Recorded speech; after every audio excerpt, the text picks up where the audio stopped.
Bienvenidos a Between Minds. Es que normalmente, al observar el mundo actual, o sea, en pleno año 2026, la mente salta de inmediato a la hipertecnología, ¿no? Claro, es lo que tenemos delante de las narices. Exacto. O sea, vemos cohetes que aterrizan solos, algoritmos procesando, pues no sé, millones de datos por segundo, una conectividad global que es instantánea. Sí, es un no parar. Y es casi un acto reflejo, mirar alrededor y asumir que la humanidad ha dejado atrás el pasado por completo. Como si fuéramos una especie nueva, ¿verdad? Eso es. Como que somos algo completamente distinto gracias al silicio y al software. Pero hay una realidad subyacente que rompe esa ilusión de cuajo. Totalmente de cuajo. Porque el sistema operativo, digamos, de la mente moderna sigue siendo puramente griego. 100%. Y el marco legal por el que caminamos todos los días, o sea, la placa base de la sociedad, es indiscutiblemente romano. Y de eso precisamente va nuestra misión de hoy. Exacto. Por eso, bienvenidos al episodio 28 de Entre Mentes. Hoy vamos a ver por qué seguimos debatiendo las mismas cosas que Sócrates. Madre mía, Sócrates, sí. Y por qué nuestras ciudades, si te fijas, se parecen tanto a las de los césares. Queremos desentrañar este monumental cambio de paradigma, ese momento en el Mediterráneo donde el ser humano dejó de ser un súbdito aterrorizado para ser un individuo. O sea, un individuo con todas las letras.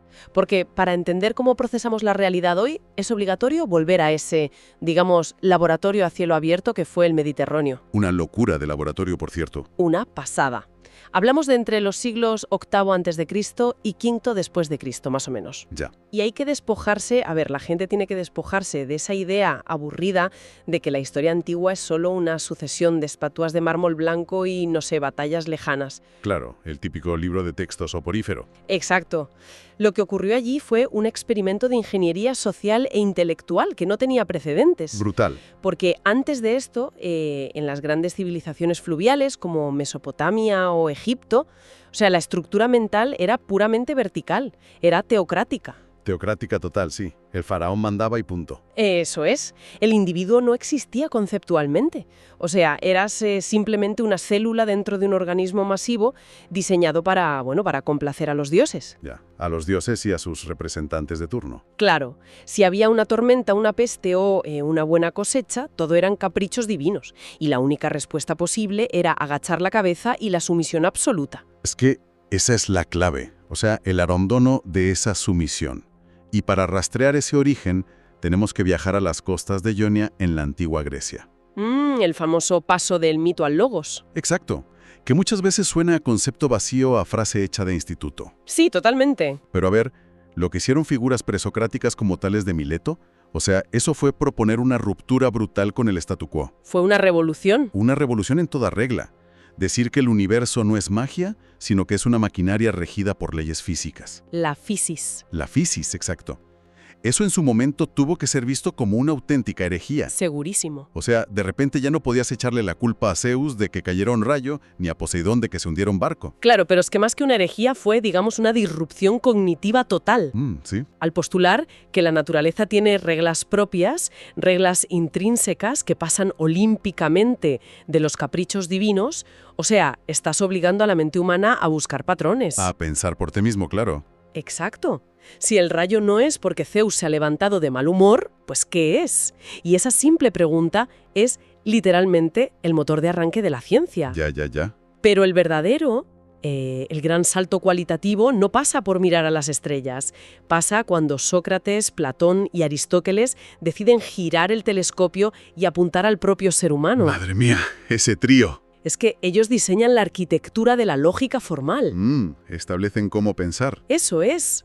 Te dicen cómo construir un silogismo, o sea, cómo pillar una falacia al vuelo, cómo usar el método deductivo. Claro, te dan las herramientas. No te entregan un dogma cerrado sobre qué tienes que pensar, que era lo normal en esa época.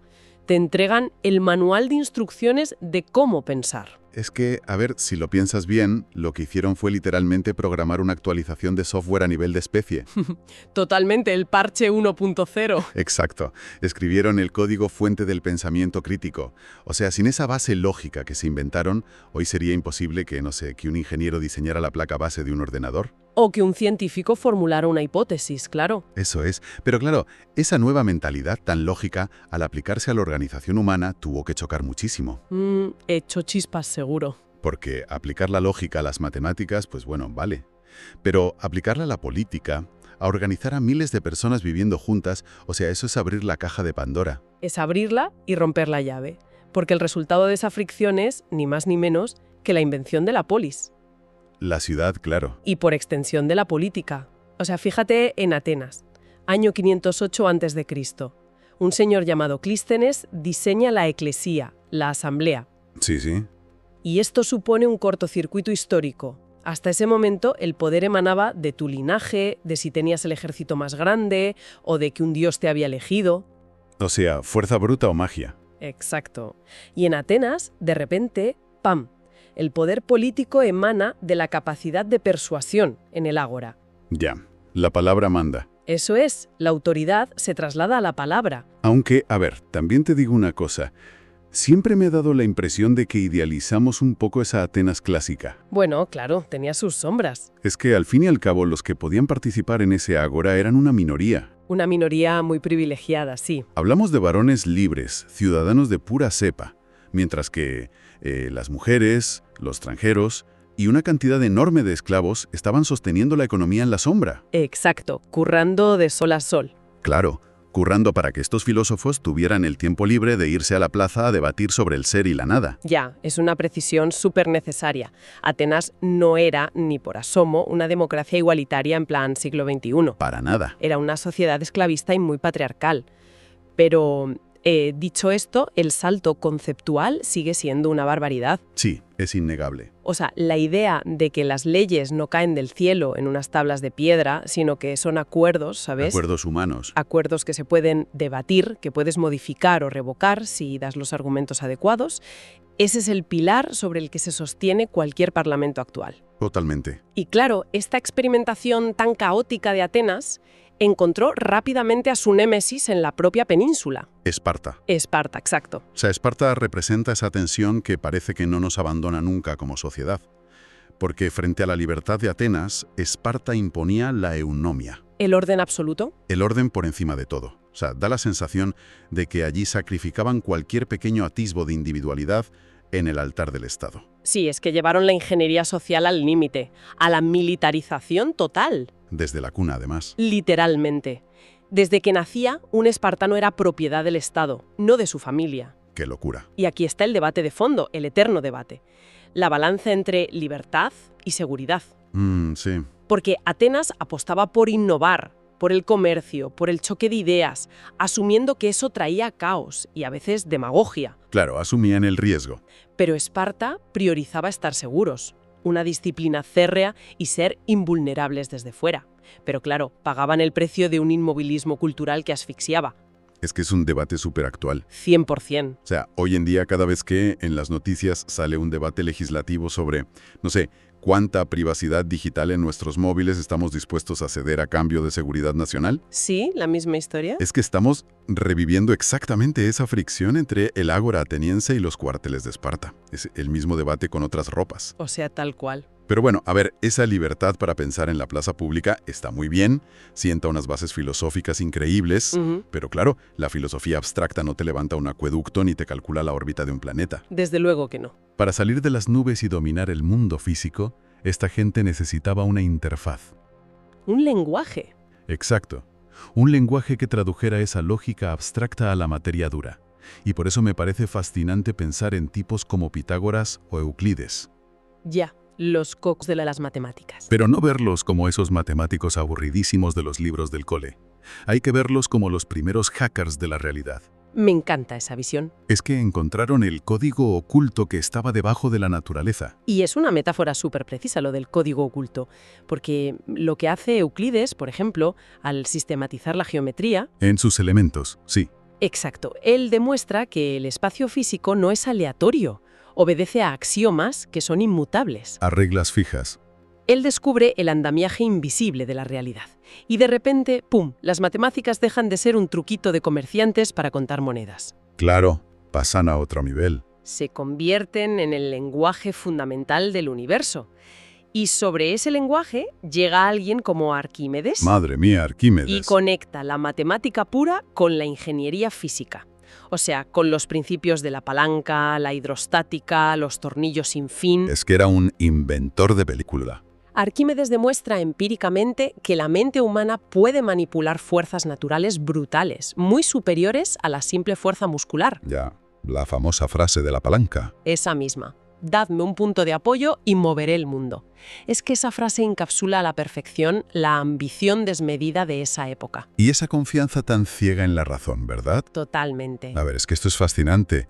Y si a la comunidad que nos está escuchando ahora mismo les está estallando la cabeza con esto tanto como a nosotros, creo que es el momento perfecto para que dejen un buen like en el vídeo. Tipo de contenido que enriquece la mente de verdad merece llegar a mucha más gente. Eso es, porque esto no es contenido vacío. Esto es puro músculo intelectual. Exacto. Y ya que estamos, sugeriría también la suscripción y darle a la campanita. Porque formar parte de Entre Mentes no es solo ver un vídeo, es un compromiso con el propio crecimiento intelectual. Totalmente de acuerdo. Y oye, no queremos que nadie se pierda los episodios que vienen, que van a ser tela. Vienen cositas, sí. Pero volviendo a la antigua Grecia, a ver, todo este potencial intelectual, ¿no? La geometría, la política, la lógica, Sí, todo el pack. corrieron un riesgo muy grande. Y era quedarse aislados en un par de ciudades ahí en el este del Mediterráneo. Claro, necesitaban expansión. Hacía falta un cable, un vector de transmisión, como una fibra óptica que llevara este conocimiento al resto del mundo conocido. Y ese cable tiene nombre y apellidos. Alejandro Magno. Ah, el gran Alejandro. Él y la creación del mundo helenístico. Porque, a ver, la campaña militar de Alejandro, que llegó hasta la India en 12 años, que se dice pronto, 12 años es una barbaridad. pues siempre se recuerda por su genio táctico y por la brutalidad, ¿no? Pero su mayor onda expansiva no fue militar, Fue cultural. fue cultural. O sea, Alejandro provocó la primera gran globalización de la información. Qué buena forma de verlo. Es que, al estandarizar el griego, la koiné, como lengua franca de todo su imperio, lo que hizo fue crear un protocolo de comunicación universal. Como el inglés de ahora, vamos. Exactamente igual. Y esto cristaliza en instituciones que nos suenan a todos, como la Biblioteca de Alejandría. Uf, Alejandría, es que eso tuvo que ser lo más parecido al nacimiento de Internet. Es que lo era. Imagina la concentración de datos estandarizados ahí dentro. Eso tuvo que acelerar el progreso tecnológico a una velocidad de vértigo. Sin lugar a dudas. Porque por primera vez el conocimiento dejaba de estar, digamos, fragmentado por barreras de idioma o barreras geográficas. Claro, todos hablaban lo mismo. Imagínate la escena. Un astrónomo de Babilonia, un matemático egipcio y un filósofo griego. Parece el inicio de un chiste. Ya, total. Pero es que podían sentarse en el mismo espacio, compartir investigaciones y, sobre todo, construir sobre los hallazgos del otro, Ya, sumar conocimientos. usando la misma lengua y el mismo método lógico. De repente, el conocimiento pasó a ser la mercancía más cara de la antigüedad. Qué pasada. A ver, entonces Grecia aporta, digamos, la chispa, ¿no? El método científico, la geometría, estandarizan el idioma. Sí, sientan las bases. Pero siempre he tenido esta sensación de que cuando la historia le pasa el testigo a Roma, pasamos de ser un grupo de soñadores brillantes a una especie de corporación de administradores supergrises. Ya, el típico cliché. Claro, como que Grecia imagina el universo y Roma, pues, se inventa el papeleo y la burocracia. Sí, es un prejuicio súper extendido. Pero, a ver, subestima profundamente lo que realmente consiguió Roma. ¿Tú crees? 100%. Porque los griegos, en esa búsqueda suya tan romántica de la verdad ideal, muchas veces se quedaban paralizados políticamente. Bueno, se pasaban la vida peleando entre ellos, eso es verdad. Exacto, guerras fratricidas constantes.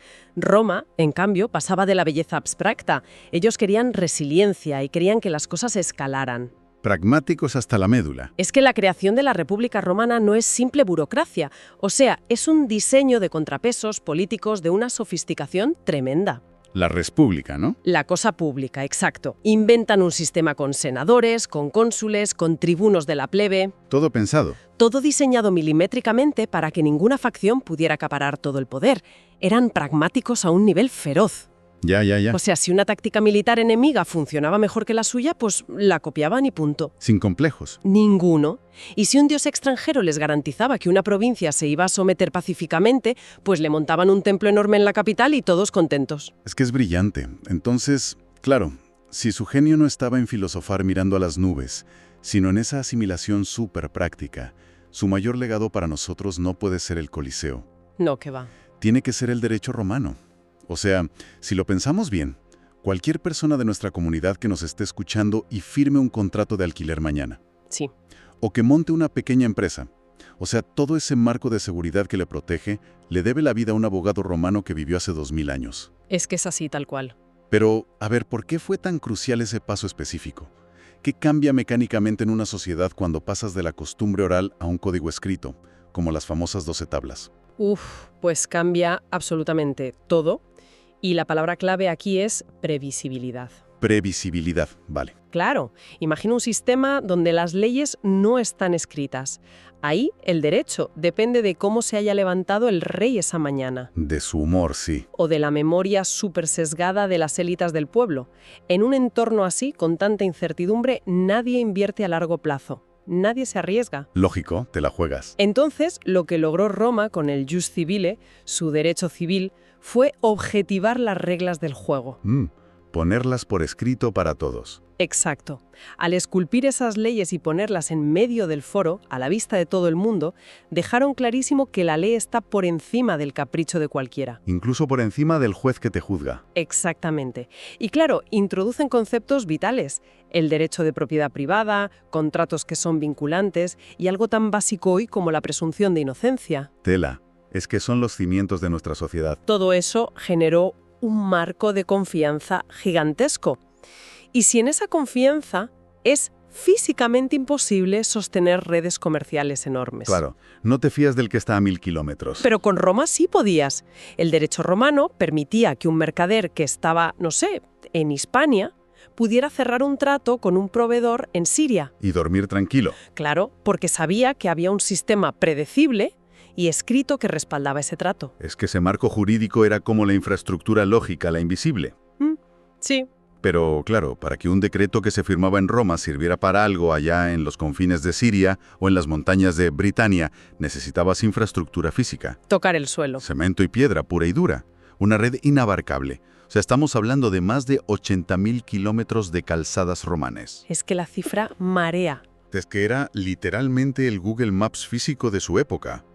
Y eso permitió que una orden, o un cargamento de impuestos, o 3 legiones enteras, viajaran a una velocidad que nunca se había visto en la historia. Nunca. Pero claro, las calzadas no son nada sin la tecnología de materiales adecuada para soportar ese machaque continuo de carros y tropas. Y ahí es donde la ingeniería romana ya entra en terreno casi mágico. O sea, te lo digo en serio. Sí, sí, totalmente. Hablo concretamente del opus caementicium, el famosísimo hormigón romano. Qué locura lo del hormigón. Es que, a diferencia de los morteros que se usaban antes, los romanos le añadieron ceniza volcánica. Así, de la zona de Pozzuoli, ¿no? Esa misma. Y claro, eso desencadenaba una reacción química alucinante. Hacía que el hormigón fraguara y se volviera más duros justo al entrar en contacto con el agua salada del mar. O sea, a ver, es una barbaridad pensar esto. Lograron inventar un material que se hace más fuerte cuando lo metes debajo del agua del mar. Literalmente. Una tecnología que además cuando cayó el imperio se perdió y fuimos incapaces de replicarla hasta casi la revolución industrial. Me vuela la cabeza. Es que es para volarse la cabeza, sí. Pero fíjate las consecuencias de esa ventaja tecnológica. Cuéntame. Pues que les permitió a los romanos construir megapuertos de aguas profundas en medio de la nada. Claro, cambiaron el mapa comercial. Totalmente. Cambiaron las rutas marítimas de cuajo.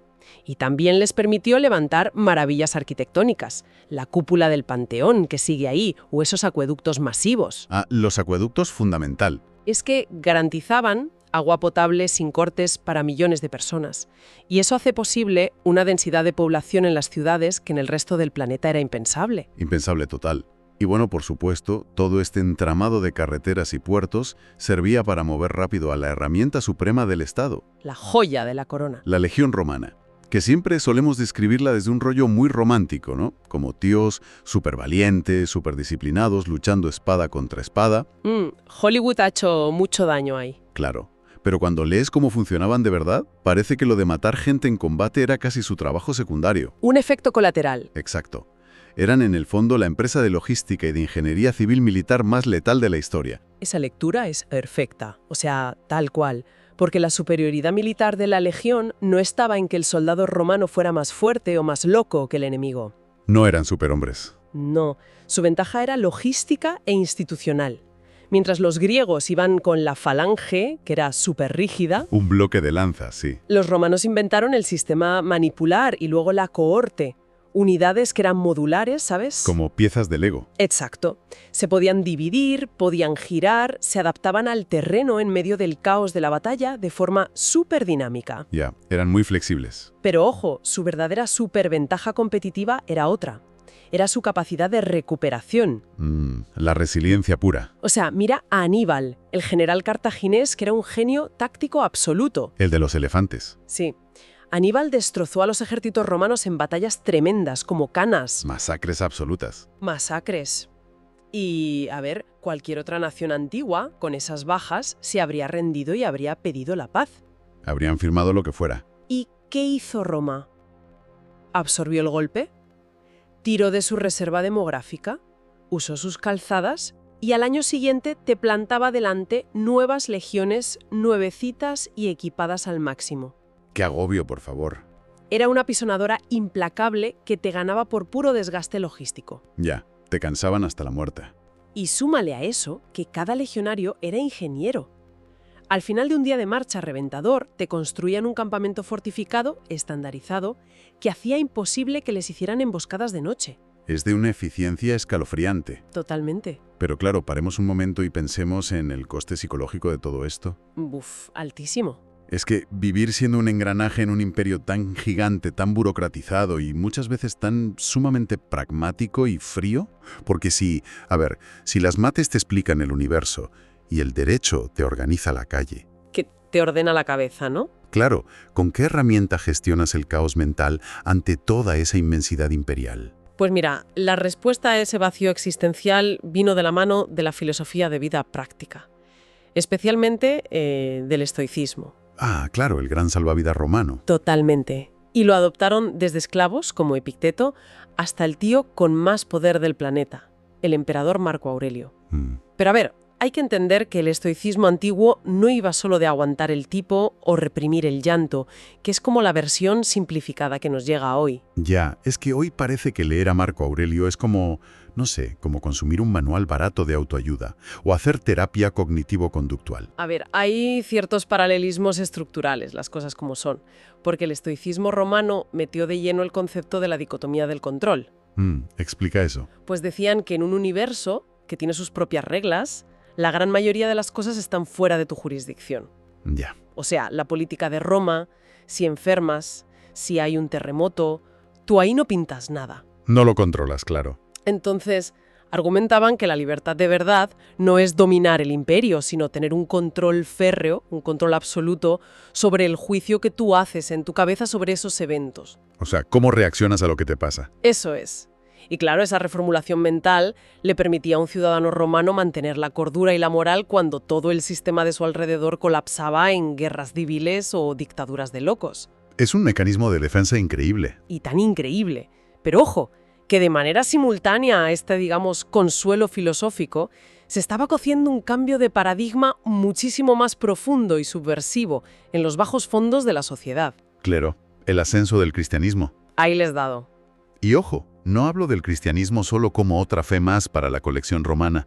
Hablo de un jaque mate ontológico a todo su sistema de clases. Totalmente. Fue un torpedo a la línea de flotación. Porque, a ver, en un imperio cuya economía entera dependía de tener millones de esclavos picando piedra, la idea judeocristiana de que todos los humanos somos exactamente iguales ante un único Dios, Buf, eso era dinamita. eso debió sonarles a sedición pura y dura a los senadores romanos. Es que fue una idea que erosionó a Roma desde abajo hasta arriba, sin que se dieran ni cuenta al principio. Como una termita en la madera. Tal cual.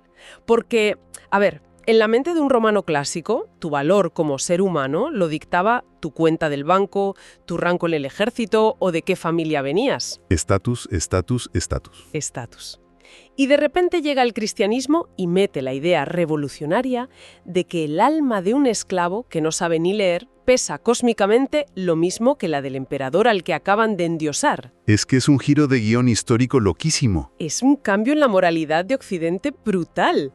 El proceso es alucinante, de verdad. Una fe súper marginal, a la que masacraban en los anfiteatros. Con los leones y todo eso. Sí, sí, y esa misma fe se va infiltrando poco a poco por todas las capas de poder hasta que en el año 313, con el Edicto de Milán, se frena en seco la persecución. Y acaban ganando la partida. Tanto que al final la Iglesia termina heredando y preservando toda la estructura burocrática enorme del imperio cuando éste, pues, empieza a venirse abajo. Y llegamos al momento clave, el colapso, el temido colapso sistémico. Porque, a ver, si tenían las leyes perfectas, la logística imbatible, el hormigón mágico bajo el agua y hasta una filosofía para no volverse locos. Ya.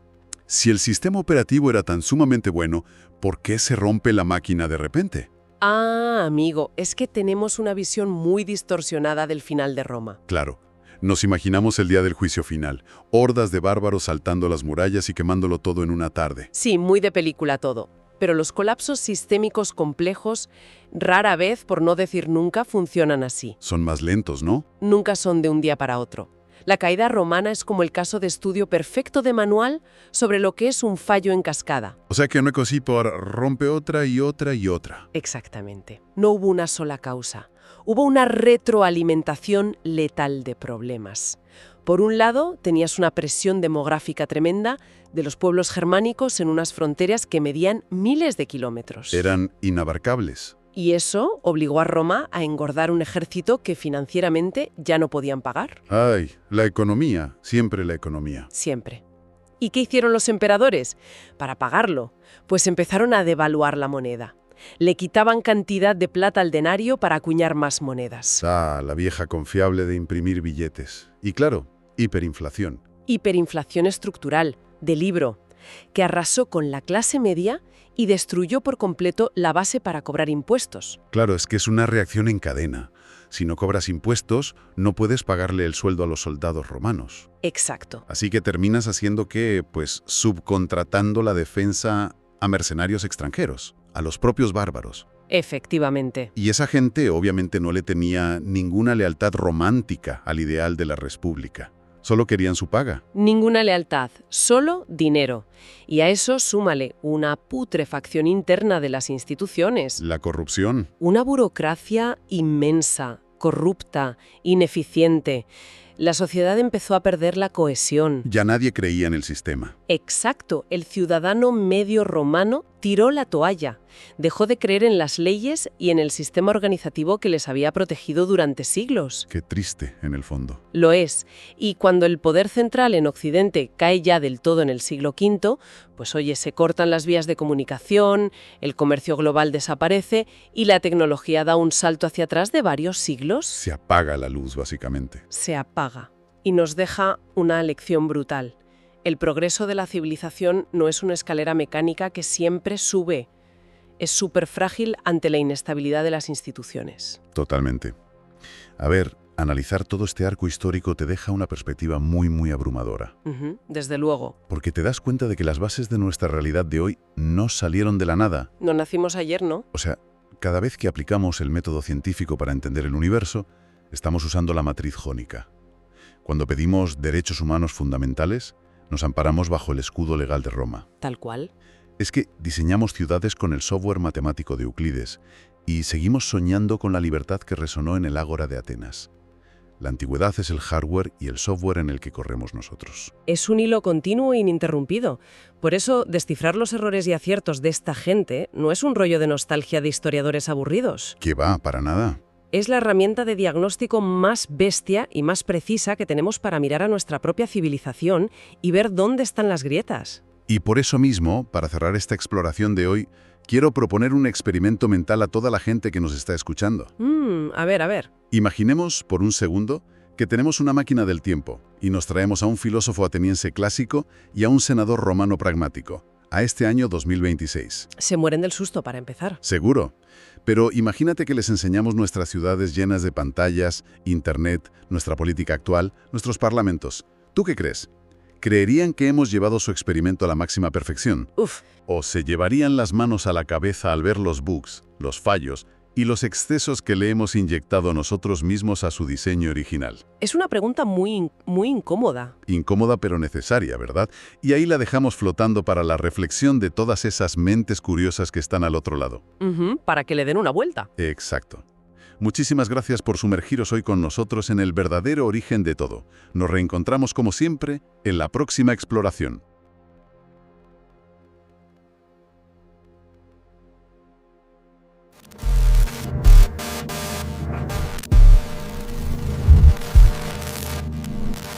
Queremos saber tu opinión al respecto. Déjanos tus comentarios y comparte tus ideas. Un saludo y hasta pronto.